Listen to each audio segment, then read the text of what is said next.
Good morning. आज हम फिर अपना एक नया लेक्चर लेके 10th क्लास का आज की इस वीडियो के बीच में लेकर आए हैं। आज की इस वीडियो के बीच में हम पढ़ेंगे dispersion of white light white glass prism. सबसे पहले इन द प्रीवियस लेक्चर हमने पढ़ा था कि प्रिज्म क्या होता है और प्रिज्म के रिलेटेड जितनी भी टर्म्स थी, इंसिडेंट रे, रिफ्रैक्टेड रे, इमर्जेंट रे, angle of incidence, angle of emergence, angle of refraction, angle of deviation, ये सारी चीजें हमने पिछले प्रीवियस लेक्चर में पढ़ी थी। अगर आपने किसने ऑनलाइन क्लास नहीं लगाई है या किसी को अभी प्रिज्म के बारे में नहीं आता है तो आप पिछला वीडियो ध्यान से सुनिए, उससे ध्यान से समझिए और उस वीडियो को सुनने के बाद इस क्वेश्चन को आप करें। आपको बहुत इजी और बड़ी आसान भाषा के बीच में मैं इसको समझाने की कोशिश करूंगा। तो सबसे पहले आज हम देखते हैं कि डिस्पर्शन ऑफ लाइट क्या होता है। वेरी इंपॉर्टेंट टॉपिक है डिस्पर्शन ऑफ लाइट क्या होता है। The phenomenon of splitting of white light into 7 colors on passing through the prism is known as dispersion of light। Means जब आप प्रिज्म के ऊपर ये व्हाइट लाइट इंसिडेंट करते हैं और इस व्हाइट लाइट के जब ये 7 डिफरेंट कंस्टिट्यूएंट कलर्स के बीच में डिवाइड हो जाती है, स्प्लिट हो जाती है, उस प्रोसेस को हम बोलते हैं dispersion of light. What is dispersion of light? फिर हम एक बार देख लेते हैं। Dispersion of light by prism, the phenomenon of splitting of white light into 7 colors on passing through the prism। देखो ये आप देख रहे हैं, ये आपके पास प्रिज्म है, इसमें से ये हमने व्हाइट लाइट इसके ऊपर फॉल की। व्हाइट लाइट कहां से ली? सोर्स से, चाहे सन से लो या ट्यूबलाइट से लो, कहीं से भी जो सोर्स ऑफ लाइट है वहां से बीम ऑफ लाइट जो है इस प्रिज्म की सरफेस के ऊपर फॉल करना है। जैसे प्रिज्म में से ये व्हाइट लाइट पास करेगी तो ये स्प्लिट हो जाएगी, स्प्लिट जब ब्रेकअप हो जाएगी इनटू 7 कलर्स में। तो on passing through the prism, लेकिन कब? जब प्रिज्म से पास करती है, इसी फेनोमेनन को हम कहते हैं डिस्पर्शन ऑफ लाइट। क्या बोलते हैं? Dispersion of light. अब क्वेश्चन ये राइज होता है, बड़ा इंपॉर्टेंट क्वेश्चन है कि डिस्पर्शन ऑफ लाइट का काज क्या है। ये जो व्हाइट लाइट है ये 7 कलर्स में डिवाइड हुई और जब हमने इसको स्क्रीन पर लिया तो ये अलग अलग कलर्स का एक स्पेक्ट्रम आया। ये अलग अलग कलर का स्पेक्ट्रम क्यों बना? प्रिज्म से पास होने के बाद ये स्पेक्ट्रम क्यों बना और ये एक्सपेरिमेंट किसने किया था? काज क्या है? जब व्हाइट लाइट जो है प्रिज्म की पहली रिफ्रैक्टिव सरफेस के ऊपर स्ट्राइक करती है तो वो स्प्लिट अप हो जाती है। देखो 7 कंस्टिट्यूएंट्स कलर्स में, और आगे जो साइड सरफेस होती है वहां पर इसकी दोबारा रिफ्लेक्शन होती है और क्लियर कट बीम हमें दिखाई देता है ऑन द स्क्रीन, जिसको हम बिग गायर के नाम से याद करते हैं। BIGGYOR, यानी कि बिग गायर। ये वर्ड हमने एब्रिविएशन बनाई अपने इजीनेस के लिए, याद करने के लिए। तो हमने इसका काज ढूंढना है कि ये डिस्पर्शन ऑफ लाइट क्यों हुई। अब इस एक्सपेरिमेंट को हमारे साइंटिस्ट जो इसाक न्यूटन है, न्यूटन जी हैं, उन्होंने किया था, जिन्होंने लॉज ऑफ मोशन दिए, तो उन्होंने ही इस डिस्पर्शन ऑफ लाइट का भी एक्सपेरिमेंट किया। तो एक्सपेरिमेंट करने के बाद उन्होंने ये देखा कि जब हम वाइट लाइट रिफ्रैक्टिंग सरफेस के ऊपर फॉल करते हैं, जब वो उसमें से पास करती है तो it get splits up into 7 different colours के बीच में स्प्लिट अप हो जाती है। तो जब उन्होंने पहली बार एक्सपेरिमेंट किया तो उन्होंने 5 कलर्स को ही रिकॉग्नाइज किया था, और अगले जो 2 कलर्स हैं फिर उन्होंने दूसरा एक्सपेरिमेंट जब लगातार स्टडी की 1-2 साल के बाद उन्होंने कहा 2 कलर्स और भी हैं जिसको उन्होंने रिकॉग्नाइज किया। तो टोटल 7 कलर्स में फॉल हुई। कलर्स तो और भी होते हैं लाइट के, हजारों कलर्स निकलते हैं वाइट लाइट में से, लेकिन हमारी आई जो है सिर्फ इन्हीं कलर्स को रिकॉग्नाइज कर पाती है। ये तभी हमने कहा कि white light is made up of 7 colours. दूसरे कलर्स हमें दिखते हैं, our eye is not able to see those colours.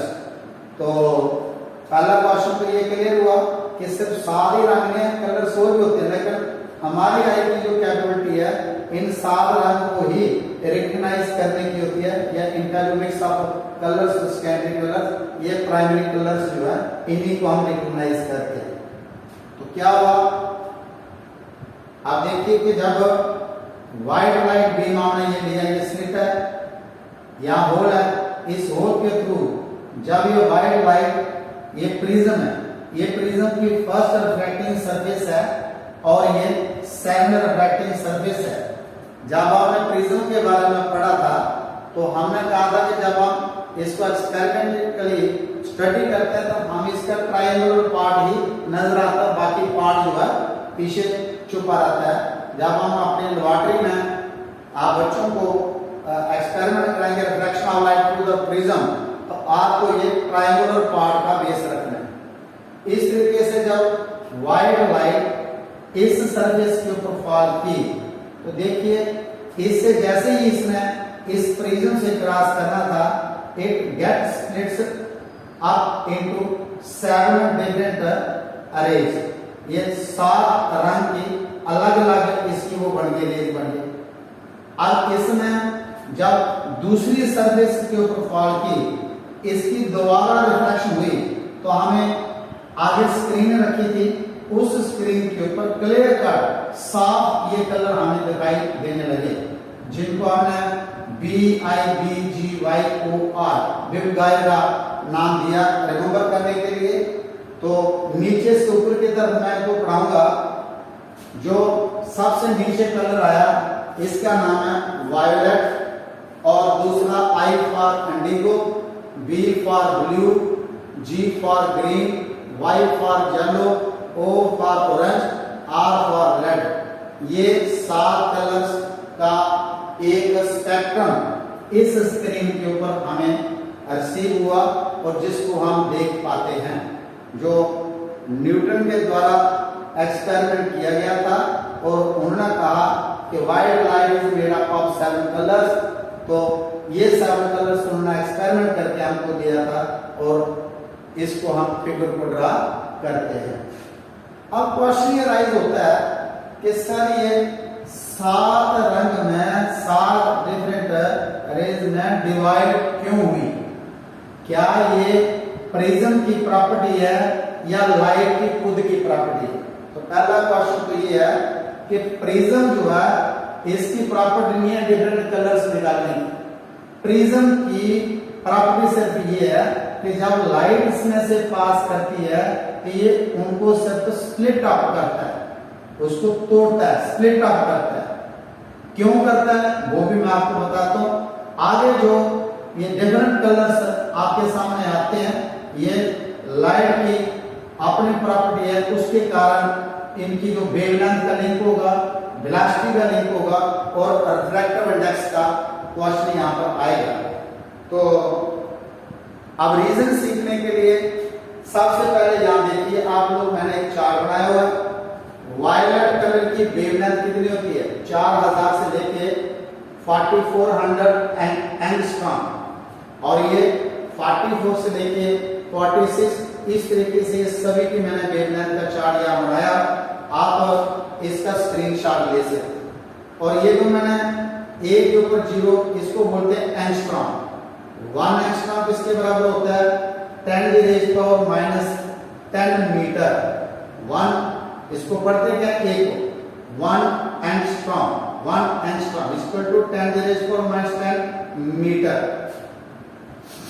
इस तरीके से ये आता है। आप देखिए अगर इस वेवलेंथ के हिसाब से जाओ तो हमने देखा सबसे कम वेवलेंथ किसकी है? वायलेट की। और सबसे ज्यादा वेवलेंथ किसकी है? रेड की। तो इट मींस के जिसकी वेवलेंथ ये आपके पास रेड कलर है, देखो सबसे ज्यादा वेवलेंथ है इसकी और सबसे कम किस कलर की है? वायोलेट की। तो यहां से क्लियर हुआ वायोलेट कलर यहां पर कहां पर स्पेक्ट्रम है? सबसे नीचे।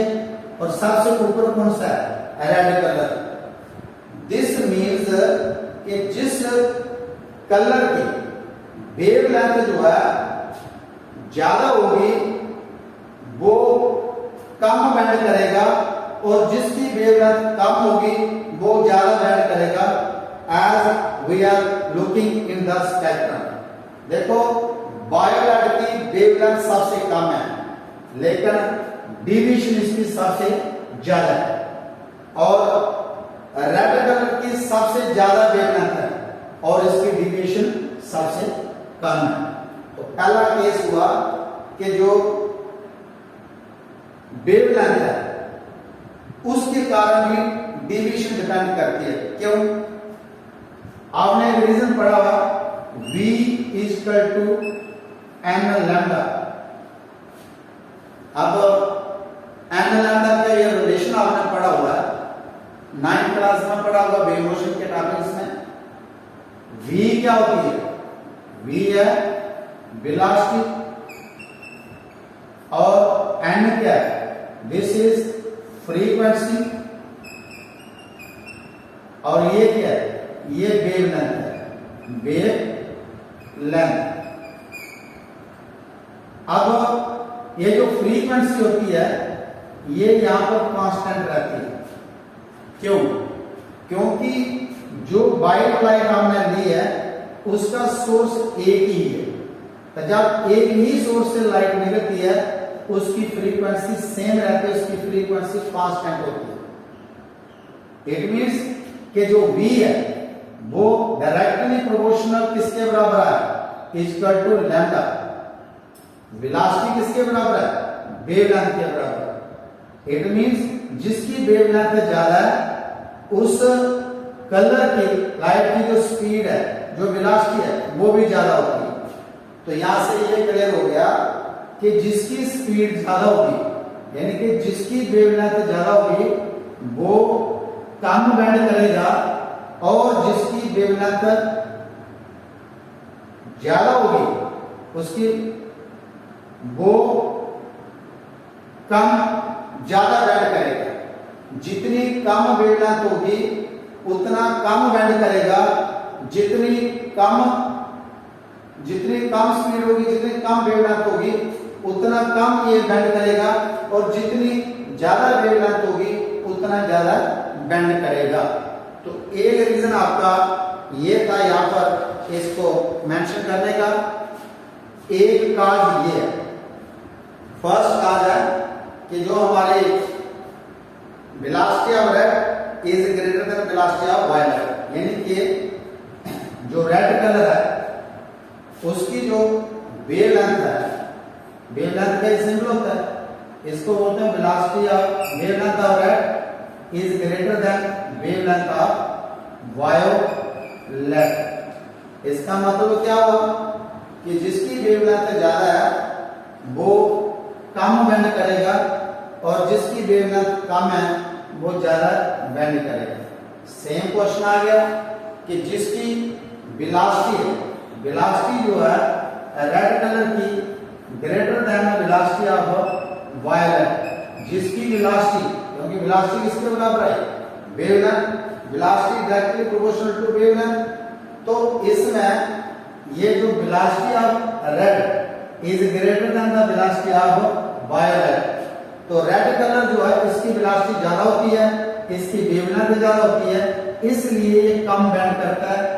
और जो वायलेट है उसकी वेलोसिटी भी कम है और उसकी वेवलेंथ भी कम है, इसलिए ये ज्यादा बेंड करता है। बाकी जितने भी कलर्स हैं उनकी अलग अलग वेवलेंथ है, यहां से देखिए अलग अलग वेवलेंथ है, इसलिए वो इसके बीच में ही लाई करते हैं अलग अलग। यही रीजन है, कभी भी आप ये नहीं कर सकते कि ये जो येलो है ये ग्रीन से पहले आ जाएगा या ब्लू से पहले आ जाएगा। जो एक सिस्टम है, इसी सिस्टम के बीच में ये हमें स्पेक्ट्रम मिलेगा, ये कभी भी रीअरेंज नहीं होते। जिस कैटेगरी के बीच में स्पेक्ट्रम बनेगा यही स्पेक्ट्रम रहता है। तो उसका रीजन क्या है? बच्चा कई बार पूछ सकता है कि सर वायलेट कलर ब्लू की जगह क्यों नहीं आया, या ग्रीन जो है वायलेट की जगह क्यों नहीं आया? बेटा इसका सेम रीजन है, जिसकी जितनी वेलोसिटी होगी, जितनी वेवलेंथ होगी, उसकी जो बेंडिंग ऑफ लाइट है, उसकी जो रिफ्रैक्शन ऑफ लाइट है थ्रू द प्रिज्म, जब फर्स्ट फेज से रिफ्रैक्शन होती है फिर सेकंड फेज से रिफ्रैक्शन होती है, वो रिफ्रैक्शन जो है इनकी वेवलेंथ के ऊपर डिपेंड करता है, बेंडिंग ऑफ लाइट जो इनकी वेवलेंथ और वेलोसिटी के ऊपर डिपेंड करता है। तो उसी ढंग से ये स्पेक्ट्रम बनता है, इसको हम चेंज नहीं कर सकते। जो स्पेक्ट्रम बना सेम टू सेम स्पेक्ट्रम ही बनता है। तो due to the different wavelengths और due to the different speeds या वेलोसिटी ऑफ लाइट। तो ये था एक reason, cause of dispersion. Now दूसरा रीजन हमारे पास क्या आता है? Refractive index. एक रीजन ये हो गया। दूसरा आपको पता है कि आपको मैंने रिफ्रैक्टिव इंडेक्स पढ़ाया था, रिफ्रैक्टिव इंडेक्स पढ़ाया था। रिफ्रैक्टिव इंडेक्स का सिंबल होता है एन, एक इसके बराबर होता है C upon B, C upon B. और यहां पर देखिए N is equal to C upon B. C क्या होता है? Velocity of light in air और velocity of light in vacuum, और बी क्या होते हैं? Velocity of light in medium. तो आपको पता है कि जो वेलोसिटी है, जो रिफ्रैक्टिव इंडेक्स होता है, it is equal to the ratio of the velocity of light in vacuum over the velocity of light in medium.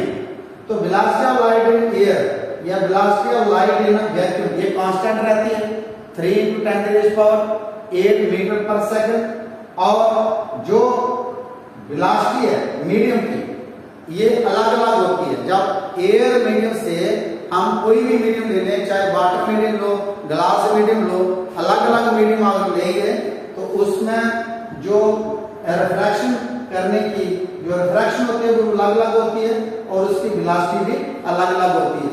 Velocity अलग अलग क्यों होती है? मैंने इसका रीजन बताया था आपको कि किसी भी रेयर से डेंसर मीडियम में जब लाइट जाती है तो उसकी वेलोसिटी, उसकी रिफ्रैक्शन क्यों रिड्यूस होती है? इसका रीजन मैंने आपको दिया, मेरा previous video refraction of light का आप देख सकते हैं, वहां पर बिल्कुल लॉजिकली क्लियर किया हुआ है कि इनके बीच में क्या कॉज होते हैं जिसके कारण ये इसके स्पीड में कम होता है, वेलोसिटी में चेंजेस आती है।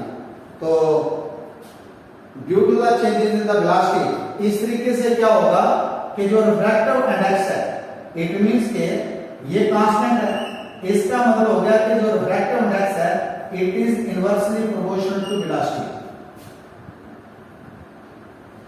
वेलोसिटी जितनी ज्यादा होगी उसका रिफ्रैक्टिव इंडेक्स उतना ही कम होगा, और वेलोसिटी जितनी कम होगी उसका रिफ्रैक्टिव इंडेक्स उतना ही ज्यादा होगा। अब यहां क्या हुआ? यहां सबसे कम वेलोसिटी या वेवलेंथ किसकी है? वायलेट की। इट मींस के इसका जो रिफ्रैक्टिव इंडेक्स है वो ज्यादा है, और ये जो रेड है इसकी वेवलेंथ कितनी है? हम इसको ऐसे ले सकते हैं m इनवर्सली प्रोपोर्शनल टू 1/λ, क्योंकि वेलोसिटी जो है वेवलेंथ के बराबर होती है लैम्डा। अब जिसकी वेवलेंथ ज्यादा होगी उसका रिफ्रैक्टिव इंडेक्स कम होगा, जिसकी वेवलेंथ कम होगी उसका रिफ्रैक्टिव इंडेक्स ज्यादा होगा। अब यहां पर देख लीजिए सबसे कम वेवलेंथ है वायलेट की, इसलिए इसका जो रिफ्रैक्टिव इंडेक्स होगा वो ज्यादा, और सबसे ज्यादा वेवलेंथ है रेड की, इसका रिफ्रैक्टिव इंडेक्स जो है कम है। तो दूसरा रीजन आया कि जिसका रिफ्रैक्टिव इंडेक्स कम होगा वो कम बेंड करेगी, और जिसका रिफ्रैक्टिव इंडेक्स ज्यादा होगा वो ज्यादा बेंड करेगी। तो वायलेट का जो रिफ्रैक्टिव इंडेक्स है वो रेड कलर से ज्यादा, इन सभी से ज्यादा, इसलिए ज्यादा बेंड होता है, और रेड कलर जो है कम बेंड होता है। इस तरीके से देखते जाएंगे तो इनका रिफ्रैक्टिव इंडेक्स भी हर एक रेज का अलग आएगा, इसलिए इनकी बेंडिंग भी अलग आएगी। ये था हमारा दूसरा रीजन। अब जैसे रिफ्रैक्टिव इंडेक्स अलग है, इनकी स्पीड अलग है, इनकी वेवलेंथ अलग है, इसी तरीके से थर्ड रीजन आता है एंगल ऑफ डिवीजन। इनका जो एंगल ऑफ डिवीजन होगा वो भी सभी का अलग अलग होगा।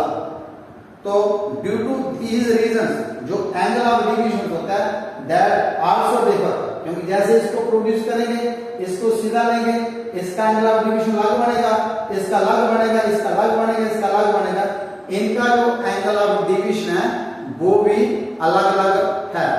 तो these are the three reasons which are the which makes the white light scattered into 7 different colors when it passes through the prism। तो इन तीनों रीजंस को हमने समझा। अब बिल्कुल हमें आसान हो गया कि प्रिज्म के बीच में से जब व्हाइट लाइट जाती है तो वो स्प्लिट अप क्यों होती है। तो ये 3 रीजंस याद करना।